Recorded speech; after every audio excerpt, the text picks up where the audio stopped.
Growing a business is kind of tricky right now. Supply chains are squeezed, tariffs and trade policies are dynamic, and cash flow, it's tighter than ever. You need clarity to come out on top. Without it, you risk falling behind. If only you could hop in the DeLorean and see the future, right? Thankfully, there's NetSuite by Oracle. NetSuite has real-time forecasting to help you move ahead with confidence. This is your AI-powered business management suite and the #1 cloud ERP. Trusted by over 42,000 businesses, NetSuite brings accounting, financial management, inventory, and HR all under one roof. It's your single source of truth, giving you the data and control you need to move quickly. And with AI built in, you can automate the busy work and focus on strategy. NetSuite helps you see what's stuck, what it's costing you, and how to pivot fast. If I were running a business with a lot of moving parts, I'd use NetSuite for full control over everything. Tame the chaos with NetSuite. If your revenues are at least in 7 figures, download the free ebook, Navigating Global Trade, 3 Insights for Leaders at netsuite.com/SPI. That's netsuite.com/SPI. So at 21 years old, I go off and I start my first company and it explodes. I go from 0 to 1.3 million in the first 12 months, 10.7 million in year 3. So by 24 years old, we're doing $1 million a month. And then, of course, I'm hooked. The thing that has worked best is this online quizzes and assessments. People love self-assessment. They love to see whether they're strong or weak. So are you ready to launch a podcast? Answer 12 questions to find out. Are you ready to be a podcast guest? Answer 12 questions and find out. You could have no product at all. You don't even have a product. But if you can ask the customers what they want, you will very rapidly end up with a product or a service based upon what people want. We launched it and it was unbelievable. It was the most red hot, highly qualified leads that we had ever had. We did $20 million worth of sales off the back of this. It was wild. This year, I've been doing a lot more solo episodes going deeper into topics, but sometimes I know that there are other people out there who can help us go even deeper. And today we're speaking with entrepreneur, in fact, award-winning entrepreneur and best-selling author, Daniel Priestley. One of his books, which is Key Person of Influence, I would highly recommend. I got wind of it after this conversation, actually. And I love his distinction, Daniel's distinction between the idea of an influencer and a key person of influence. And just to give you a little preview, a key person of influence is somebody who becomes the voice of recommendation, of highlighting things, a person who speaks on behalf of a company, a person who speaks on behalf of certain messages and positions, versus an influencer, which is it's all about me and look at me. No, it's look at this. And I love that distinction. And today we're speaking with Daniel to go deeper on lead generation, because you need leads. You need people coming in from top of funnel, and where to take them and how do you bring them in amongst all the noise that is out there. And we talk about some incredible discoveries that Daniel has had recently and stuff that we're going to be starting to implement very soon as well. So definitely take this one in, take notes, and check him out, Daniel Priestley. You can find him at danielpriestley.com. His book, like I said, one of many. And maybe after this interview, you might find him on the Diary of a CEO. He blew up on there as well. So here he is, Daniel Priestley. Daniel, welcome to SPI. Thanks so much for being here today. Thank you very much for having me on the show. I'm a fan. Thank you. I'm a fan of yours as well. You have an extensive wide range of business experience, business knowledge. You've built several. You've helped other people, thousands, build businesses. I recently caught you on one of my favorite podcasts, Diary of a CEO, and you were excellent. And I'm just feeling very honored that you would help us out today with what I know we're going to talk about. It's going to be really great for everybody. So again, just thank you for your time today. Let's get it. So I want to start with how you got into business. Were you always, and did you grow up as somebody who was always curious about entrepreneurship and business, or did you have a separate life path that you eventually veered away from? Look, I'm one of those annoying people who started out as an entrepreneur in teenage years. I was selling flowers door to door. I ran nightclub parties as a teenager. I read business books when other boys were reading Playboy magazine. I was reading the E-Myth. I just had a passion for entrepreneurship. I worked at McDonald's and I used to pick the brains of the McDonald's owner at the store that I worked at. And then when I was 19, I worked in a startup. So I was employee number 3 for a startup, and it was an explosively fast growth startup. We went from 3 to 60 people in about a year. And I was really good friends with the founder. And it was this amazing experience for 2 years of just working side by side in the shadow of a founder as we went from 0 revenue to 6 or 7 million worth of revenue. And I got to sit in on all these meetings that most 19, 20-year-olds just don't get to sit in. And then this crazy thing happened that at the end of 2 years, I got it in my head that I should have equity in the company. So I went to my boss, John, my mentor. He was packing boxes into the car, and I walked up to him and I was helping him pack the boxes. I said, John, I really think it's only fair that I should get some equity in the company, because I was there at the beginning. I helped start it, and I've put 2 years of my whole life into into this. And he kind of looked at me indignantly and he said, Dan, if you want shares in a company, you go start your own company. And what he meant by that was, stop asking me for equity. What I heard was, wow, my mentor has just given me permission to go off and start my own company. Wow, he's given me his blessing. Yeah. So at 21 years old, I go off and I start my first company. I copy everything that I'd learned from John, and it explodes. I go from 0 to 1.3 million in the first 12 months, 10.7 million in year 3. So by 24 years old, we're doing $1 million a month. And then, of course, I'm hooked. Since then, I've done 7 startups that have been fairly fast growth. 3 companies have gone over 10 million. And yeah, I've been an entrepreneur for the last 20 plus years, starting, scaling, buying, selling, really just loving the whole entrepreneurial world. What was the biggest lesson you learned from your mentor that, we weren't in those rooms with you, we weren't having those conversations, and many, young teens and young adults don't have that opportunity? What is the big lesson that you picked up actually being in that experience that you could pass forward? John used to have a saying, which was, everything's downstream from lead generation. So he would say that you don't have a business if you can't generate leads. He said you could be the best brain surgeon, you could be the best architect or engineer, or you could be the best software company, you could be the best agency. If you can't generate leads, then it's game over. And he said on the flip side, you could have no product at all, like you don't even have a product. But if you can generate leads, you can then ask the customers what they want, and you will very rapidly end up with a product or a service based upon what people want. So John's superpower, he went on to become worth hundreds of millions. So John is like one of the richest guys in Australia now, and he's like super successful, and it was incredible to be there right at the beginning of his journey. But his superpower in business is he is ferocious at generating lots and lots of leads. So the way we grew that company so explosively is he was excellent at headlines and hooks and ads. This was the days of newspaper advertising. So we used to run really powerful quarter page ads and get people to opt in and call a 1-800 number and all of this sort of stuff in order to register their interest. And we just had this steady stream of leads coming in. And as a result of having so many leads, we could just fix every problem by talking to customers.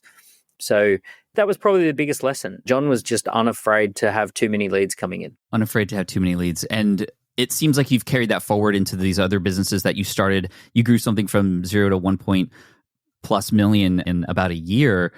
Did you use anything in terms of validation to understand which businesses to get to, or do you just have that golden touch? At that stage, I just very much copied what I was learning at my mentor's company, and I pretty much just pivoted straight into an opportunity that I'd noticed while working for him. Now, if you fast forward to today, where I have a group of companies, we've got 7 companies in the group. I just sold a company successfully. I'm regularly involved in launching new products or services or businesses or even buying companies, and I am testing like crazy before we make those moves. I know that the value of my time is really, really spread thin. I'm a dad with 3 little kids, so I will not touch anything unless we've done market testing. So I launch waiting lists. I recently launched a new software called bookmagic.ai, and it's an AI tool for helping people to write books. And basically, we only launched that because the team had it as an idea, and I didn't want to do it. But I promised them that we would set up a waiting list and I would do 1 post on my LinkedIn. And I said, if we get 150 people who join the waiting list, then we'll seriously entertain it. I said, but if we get less than 150 on the waiting list, then we kill it. And they said, fine. So I did the post on LinkedIn and I said, look, we're thinking of doing a software company that does this and it would have these features. If that's something of interest, can you join the waiting list and tell us a little bit about how you would use the product? 750 people opted in for the waiting list. And I was like, I don't even want to do this business. But then suddenly we were hooked. So we ended up doing it. But we only did it off the back of having lots of data. So we had 750 people, but we didn't just have their name and email address. We asked them 6 questions.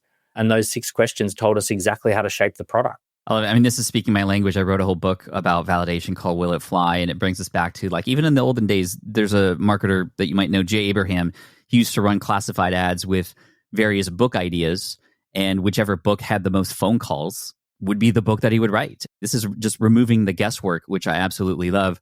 One guess, quote unquote, that a lot of entrepreneurs have, especially beginner entrepreneurs, which is a majority of our audience, is when getting started, however, the idea of a business versus a personal brand.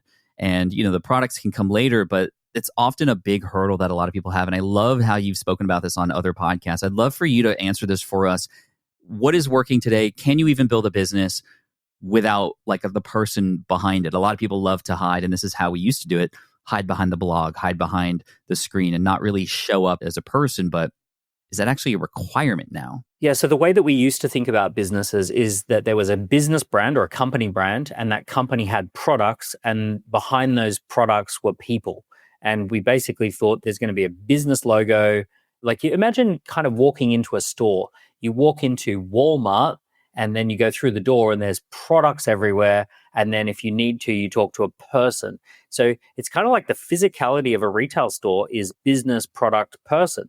Now, in the online environment, people struggle so much with abstractions and abstract concepts.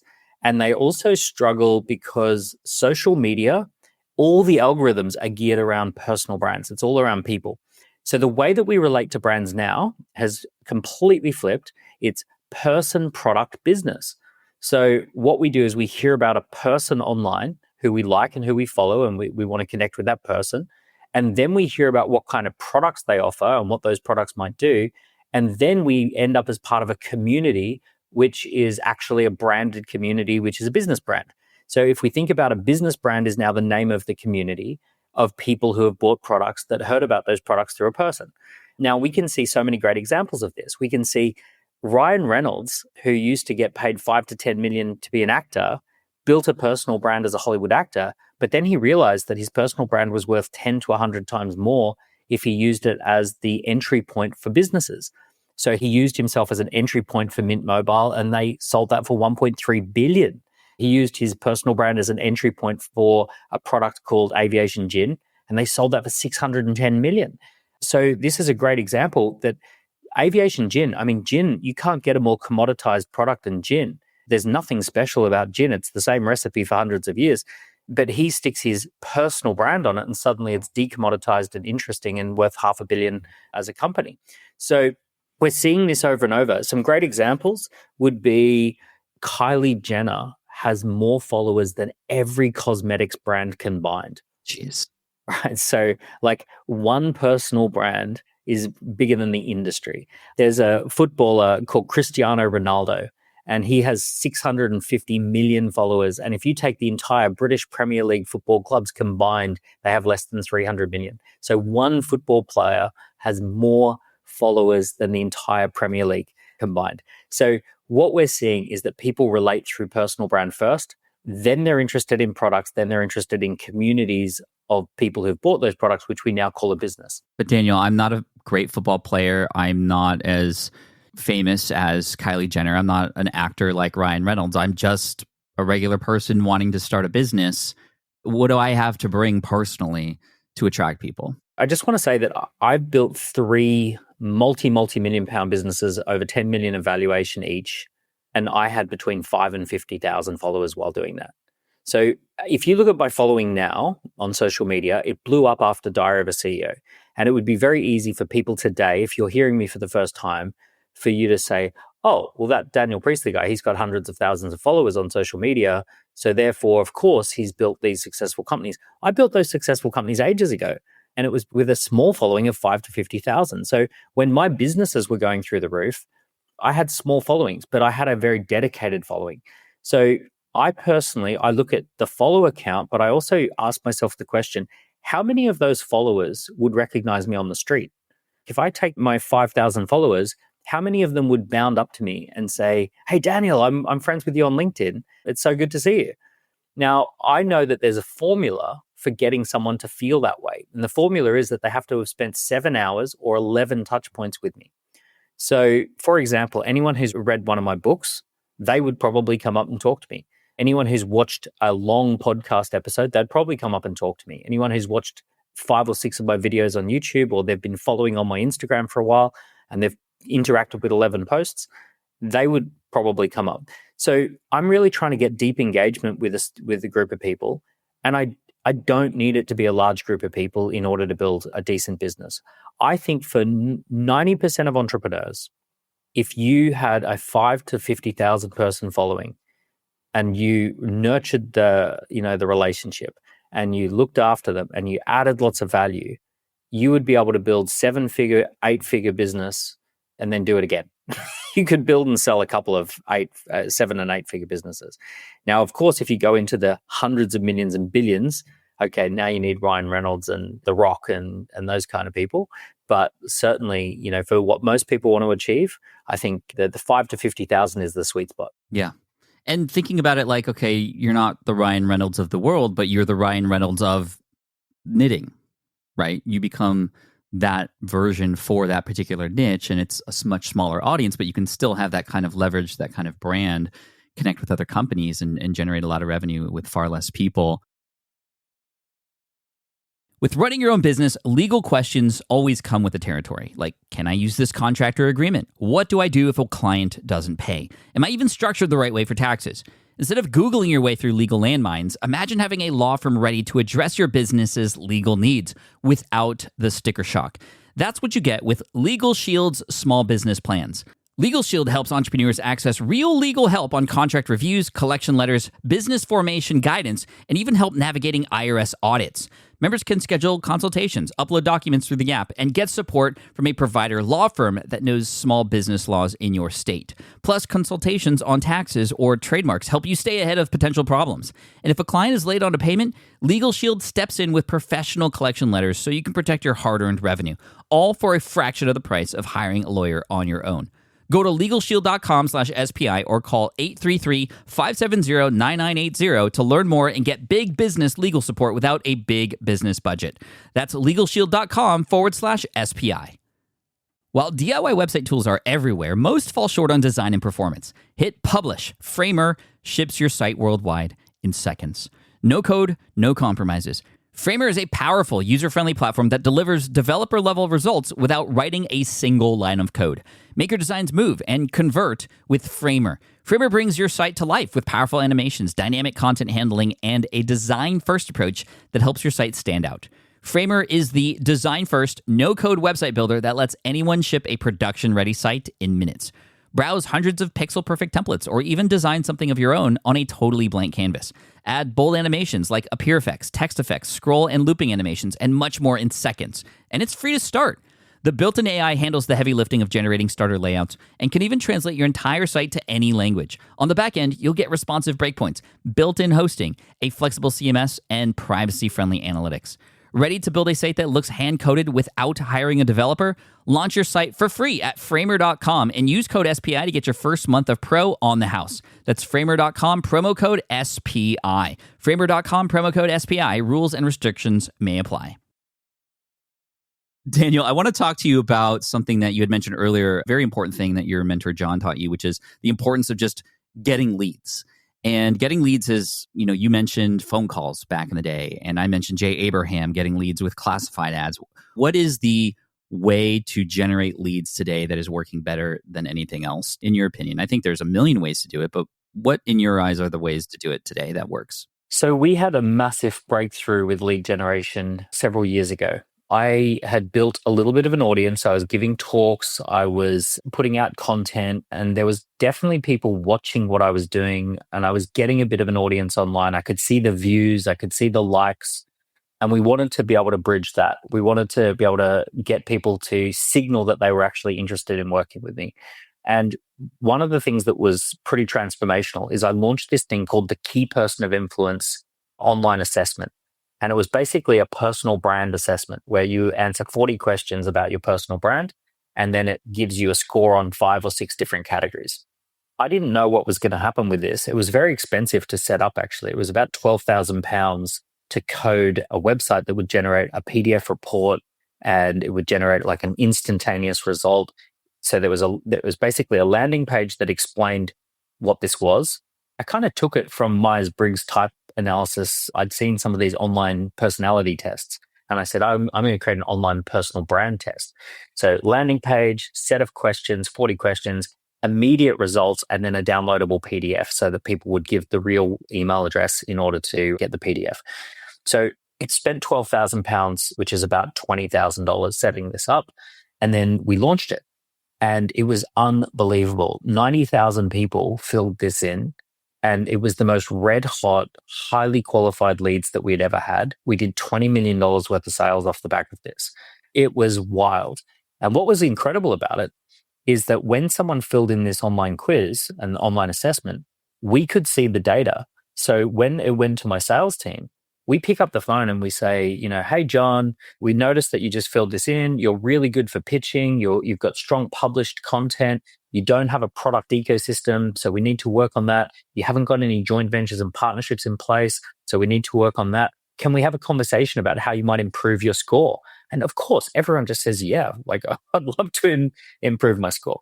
So it's kind of like just an immediately warm call. What would normally take 15 minutes on a sales call to achieve some sort of rapport, connection, compatibility was happening in 15 seconds or 30 seconds.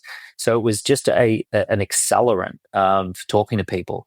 Even when people would pick up the phone, just by saying you just took an online scorecard and you scored a 71%, and I've got your results here in front of me, and I'd just love to quickly talk you through the results. It's a very different conversation than any other conversation you'd have. So it translated into tens of millions of sales. So what was great is that other companies started asking us, can we build something similar? And because we'd kind of built the framework for how to do it, we started building these for other companies. I built about a dozen of these for $8,000 to $12,000, £8,000 to £12,000, so $15,000 to $20,000. And everyone's getting the same results. So we launched a DJ scorecard as one of the first ones we did, and 600,000 people filled it in. A DJ score? Like, what do you get at the end of that? Oh, you get a score about like your DJing knowledge, your equipment, your ability to get gigs. Oh, no way. Basically, all the things that you need to be a DJ. It tells you where you're strong and where you're weak. So it tests you for your music knowledge, your equipment knowledge, your equipment that you own, your self-marketing skills. So it's like 50 questions. And anyway, the guy who did it, he ran a DJ school, and he ended up with 600,000 leads, which it was really wild.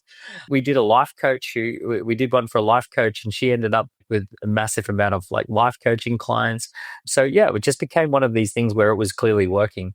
So then we ended up launching a platform called scoreapp.com. And then now we have 8,000 people who have set up online quizzes and assessments. So in answer to your question, the thing that has worked best, and not only for me, but for 8,000 others, is this online quizzes and assessments. People love self-assessment. They love to see whether they're strong or weak.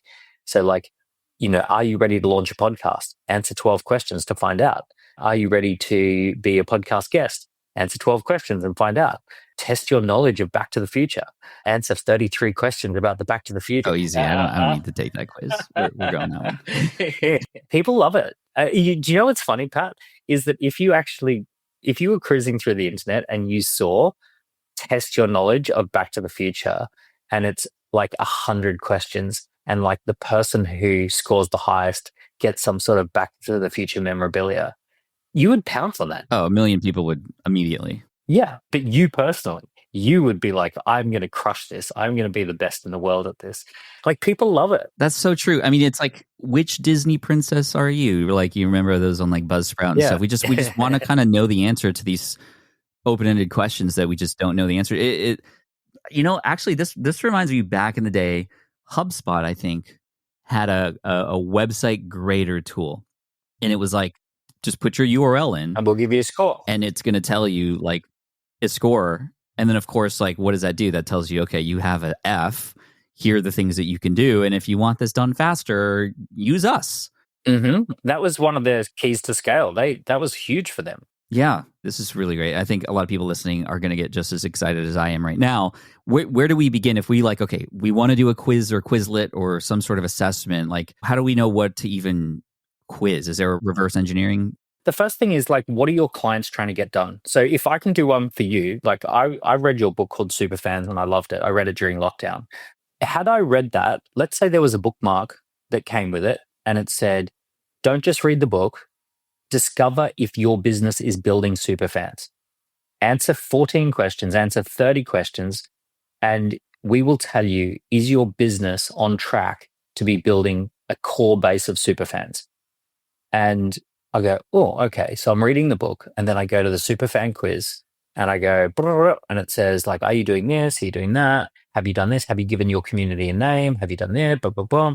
And I'm like, okay. So then at the end, it says, Daniel, you have scored a 14%. I go, devastated, like 14%. I want, and it says, unfortunately, you are not on track to build a core group of raving superfans. And then I go, I need to improve that score. Like, I can't live with 14%. I need to be above a 50%, 60%, 70%. Like, what do I need to be doing?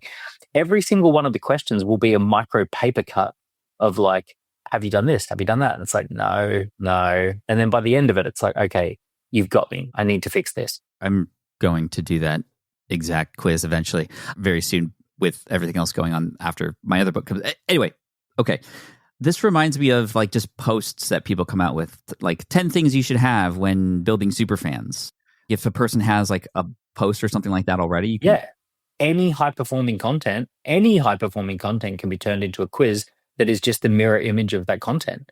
So for example, when I wrote the book Key Person of Influence, it had the 5 Ps, and then the mirror image of that is, are you doing the 5 Ps? Are you doing all the things to build the 5 Ps of becoming a key person of influence?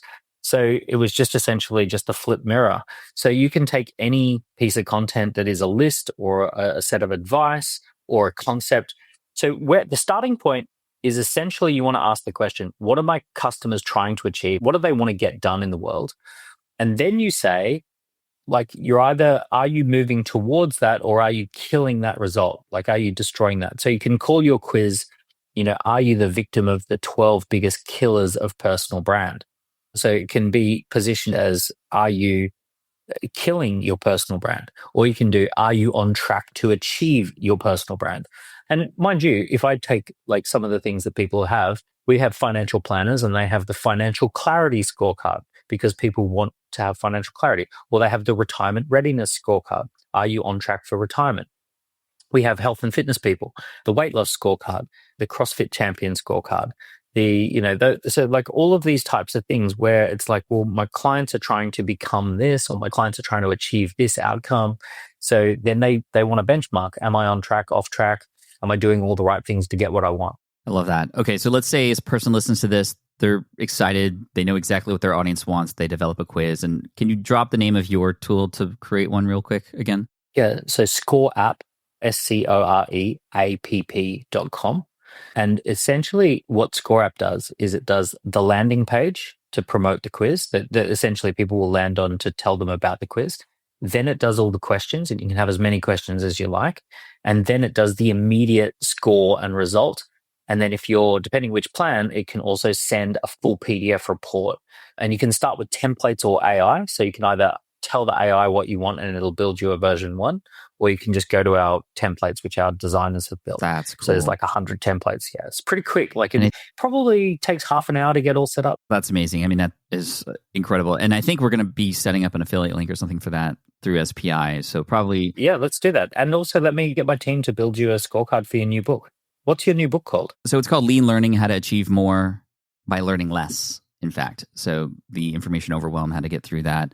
Some quizzes that come to mind immediately are, I have this new term called the junk spark. We all get bright light syndrome, and we want this new idea, and we kind of forget all the things we've already said yes to. Putting an idea through a Quizlet, for example, could help a person understand whether or not that's worth actually continuing to pursue or not. So that was in the back of my mind while we were talking. So yeah, you could do like a go or no go quiz. So in this quiz, you can use this as many times as you like. This is a go or no go. If you've had an idea and you're not sure whether you should dedicate time, energy, effort, and resources to this, take the quiz to find out whether you should pursue this idea or not. And it can be a resource that people just come back to. And it can be, there's 12 questions and you answer the 12 questions and it gives you a traffic light. And it says, this is a red light. Do not pursue this idea. This is just a short-term ridiculous thing. An amber light, let's park this for later and gather more data, gather more information. Green light, this is one of the ideas that you should be spending time on.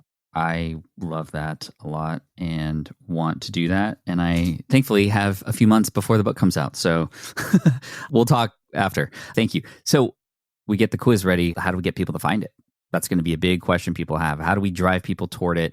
And what are the best ways to get people excited about actually finding and taking this thing? Yeah. So quizzes are mid-funnel, bottom of funnel. That's where they belong. The top of the funnel should be all the content marketing that you're doing. So content and ads, really. So if we think about top of funnel, you're going to be putting out 3 or 4 posts a week or maybe even a day on social media.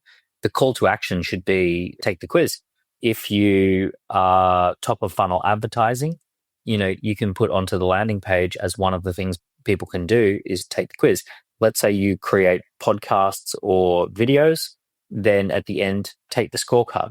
So any of those kind of initial content marketing or advertising approaches that you've got for capturing attention, those are the things that can then lead into the quiz as the call to action. A quiz is just like a really nice bridge that someone can cross at 3:00 in the morning where, they're kind of like, well, for me, I'm in London. So like if I'm reading your book, it might be 3:00 in the morning for your time. But for me, it's like, I want to take a quiz about, am I building superfans or not? So it's just that kind of nice next step from a piece of content. So any pieces of content should probably fall back to that easy quiz. So that's one way. Ads are great. Sponsorships are great. Joint ventures. One of the things you can do as a joint venture is you can find a joint venture partner and pay them $10 for every person who fills in the quiz. Give them a special link and just say, anyone who fills in the quiz, you get $10. And they do an email out to their database and away it goes. So that can work really well as well. It just tends to be that they're just more high performing than other options. Like if I was running a workshop, someone has to be available at the time and the place, or at least at the time for the workshop. And they have to dedicate a whole hour of their time to come to the workshop. But a quiz is like 5 minutes of time and I can do it whenever I like. So it's just going to get a higher conversion than any of those kind of strong signals of engagement. I love that, Daniel. As we wrap up here, I want to finish the sort of journey here. We've captured attention through content marketing, potentially even ads. We've brought people to a quiz that is giving them an answer that they might want. The quiz or the PDF itself says, hey, here is where you're falling short. Here's what you might need help with. What happens next? How do we go from there to, a customer and somebody who's now invested in our brand? So hidden in the quiz, you want to have at least one question that is going to be a qualifying question. And the qualifying question, for example, I was talking to a guy who he does a program for parents, and he has thrown a qualifying question in, which is, do you have a nanny? Does your family employ a nanny? And he knows that the high-paying customers who he makes most of his money from, they have nannies and they actually like getting their nannies trained. And if a family has a nanny, there's a good chance they got a budget for what he does. In his parenting quiz, he has this question, which is, does your family employ a nanny? Which kind of like it's just a normal question that you would put in there, but it's one of those qualifying questions. So in the Superfans quiz, you might have, is your business spending more than 10 grand a month on ads? Could be a qualifying question. Does your business use any of these following CRM systems? And certain CRM systems tell you that they're a bigger business. So you have a qualifying question. And if they answer yes to that qualifying question, we call that a sales qualified lead, an SQL. And if they answer no to that, we call that an MQL, a marketing qualified lead. So the marketing qualified lead means that they get a nurture sequence, that they stay part of the ongoing marketing of the business, and that they get materials and they get more content. And essentially, as they graduate up, they might purchase at a later date. But if someone answers the qualified question, then it's a really good idea just to literally reach out and say, hey, I noticed that you filled in the scorecard. I'd love to have a quick chat with you about it. I love that. Super tactical, makes complete sense. I love this. I can imagine people already building out their little flow charts and stuff. And would that be a smart way to kind of approach this from a planning perspective? Like kind of draw it all out, kind of create the journey? Don't overthink it too much. I appreciate that. I've seen people sit down with ChatGPT and say, this is my business. What kind of quiz or assessment could I create? Come up with 10 concepts. ChatGPT goes, boom, boom, boom, boom, boom, here's 10 concepts. Then they say, I like number 3. write the landing page example of what this would look like on or how you would describe this on a landing page. ChatGPT writes that. Then you say, fantastic, write 10 quiz questions. And then you say, I'm trying to qualify this type of ideal customer persona. What would be a qualifying question that I could add to the quiz that would qualify for that type of customer persona? And ChatGPT just spits out, like, here's some examples of qualifying questions to find that person. And then you literally just take all of that and you just go and spend half an hour, set it up in Score App, and just have a go at version 1. And don't like overthink it. You don't need to call a meeting with your team or like map it out on a big wall with like 10 post-it notes and all this sort of stuff. Just like, you can't break it. You're not going to do any damage to the software or anything like that. Just have a go. Daniel, I am smiling ear to ear right now because you are literally describing the lean learning way to approach something. You fail faster, right? You figure it out as you go. You learn much more quickly doing it that way. And so I appreciate you saying that. And I think the audience does as well. And this is going to be really, really motivational for people. So we'll make sure that they can check out Score App. I'll drop the affiliate link just after we finish up here in a moment. I'd love for people to follow you on social as well. Your LinkedIn is great. Can you tell people where to go and find you there and elsewhere to follow along on your journey? Yeah. If you want to see my really vanilla posts on LinkedIn, you can go to LinkedIn and I'm at Daniel Priestley. If you want to see more of my political rants and my frustrations with the world, then you can go to X at Daniel Priestley. That is the place for that. Exactly. Yeah. I've gone with the X vibes, and you'll see me kind of ranting and complaining about like UK government policies and things like that. And then there's video content on YouTube. If you do a search about Daniel Priestley, you'll find some of that stuff. And then there's the books. If you want to check out my books on Amazon or Audible. A key person of influence is great. I've heard a lot about it. And just this idea between being the difference of a influencer, which is what we all feel like we need to be because that's what everybody says, versus a key person of influence. And I heard you teach this, or an influencer is like, look at me, like watch me do these things, versus becoming the person who says, hey, look at this, watch this. And you become the sort of authoritative voice on that. And I love that distinction. So definitely check out Daniel's book, A Key Person of Influence as well. And is that purposefully acronymed KPI? Just like KPIs? Is that, or is that just a happy coincidence? A little bit of both. When I first created that book, one of my sales guys, the working title was The Expert. And he said to me, I don't like it being called an expert because I used to work in medical sales and an expert had to have a PhD. I said, yeah, no, it's not really a PhD thing. It's not an expert. You're right. I said, it's more of a key person of influence, which is just that person who represents the brand and that represents the intellectual property, and that person who's like helping to guide people through that first stage of understanding a business or a brand or a product or an outcome. And he said, oh, key person of influence. I love that. He goes, I want to be involved in that. And I said, oh, yeah. And it spells out KPI. And then we said, oh, well, like a KPI is the benchmark. It's like, oh, I love it. It's like, if you're the key person of influence, you're the benchmark for this thing.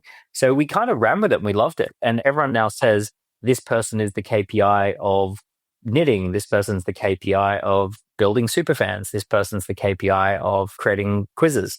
So it's stuck. Would you be the KPI of KPI in that case? I'm the KPI of KPIs. In a very meta way, I've convinced everyone that I am a key person of influence by releasing a book called Key Person of Influence, which basically means I'm cemented in people's heads as this guru of all gurus. It's working. It's working, Daniel. Daniel, thank you so much for today. This was an absolute pleasure. And thank you for the very tactical strategies that people can implement today, whether it's with Score App or even just like the idea of thinking of leads in a different kind of way, something that can be a quick win for people.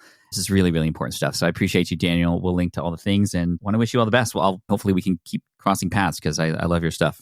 Thank you, man. Thanks for having me on the show. All right. I hope you enjoyed that conversation with Daniel Priestley. If you haven't yet done so, also check him out on The Diary of a CEO. I watched that interview, loved it. Love how he talked about how you can make money just being you and being authentic and using tools like Score App and all these other things we spoke about today. It's really going to be what the future of online business is about. We've talked about authenticity. We've talked about being yourself here. We've also talked about being smart, about how you not just capture attention, but hold that attention as well. And I'm excited for what this episode can do for you because it's already done a lot for me. So again, danielpriestley.com. Check out his book, Key Person of Influence. And if If you'd like to check out Score App, head on over to smartpassiveincome.com/Score App to see how we can get you started with your own lead gen opportunity, just like he spoke about, with using more than just, here's a newsletter. And those are great too, but having some sort of quick win and understanding a report, if you will, after the fact, after a person subscribed, it's going to be great. And so I'm looking forward to implementing those with my books and seeing what you can implement in your world as well. smartpassiveincome.com/Score App. Thank you, Daniel. Thank you for listening all the way through. I appreciate you. We got more in-depth conversations and solo episodes coming your way very soon. So hit that subscribe button if you haven't already so you don't miss out. Cheers, take care, and I'll see you in the next one. Look, I get it. You want to grow your business, but trying to sell to hundreds or even thousands of people gets very exhausting very fast. But what if you could sell at scale with a simple, powerful quiz? Score App helps you sell to more people without adding more to your plate. You build a quiz or assessment that your audience actually wants to take. Then they answer a few quick questions and get a personalized result right away. It shows them where they're at and what they need to do next and how you can help. And you build huge amounts of trust before you make even a single offer. No hard sell, no chasing leads, just value at scale. Get 50% off the first 3 months using the discount code SPI. All you have to do is just head to scoreapp.com/SPI. Again, that's scoreapp.com/SPI. Hey, fellow podcaster, does this sound like something you've experienced? You record your podcast episode on one platform, download the files, edit in another app, then fire up a different tool just to create these social clips. Well, it can be clunky, time-consuming, and frankly overwhelming, especially for creators trying to grow. And that's why I'm excited to tell you about Riverside. Riverside is the all-in-one platform. Record, edit, and repurpose your podcast content all in one place. You just log in, record with your guests no matter where you are in the world, and just like that, studio-quality audio and high-resolution video. We use Riverside here at SPI as well now. With built-in AI, I can automatically clean up my audio, saving myself so much editing time, and it can even auto-generate clips to make promoting the show a breeze. And with Magic Clips, I can grab the best moments and repurpose them as short-form video, perfect for YouTube Shorts, TikTok, or Instagram, without re-recording a thing. So if you're tired of juggling tools and want a faster, simpler way to create and scale your content, it's time to try Riverside, built by creators for creators. Just go to smartpassiveincome.com/Riverside and use code SMART to get 1 month free on the Pro plan. That's smartpassiveincome.com/Riverside, promo code SMART.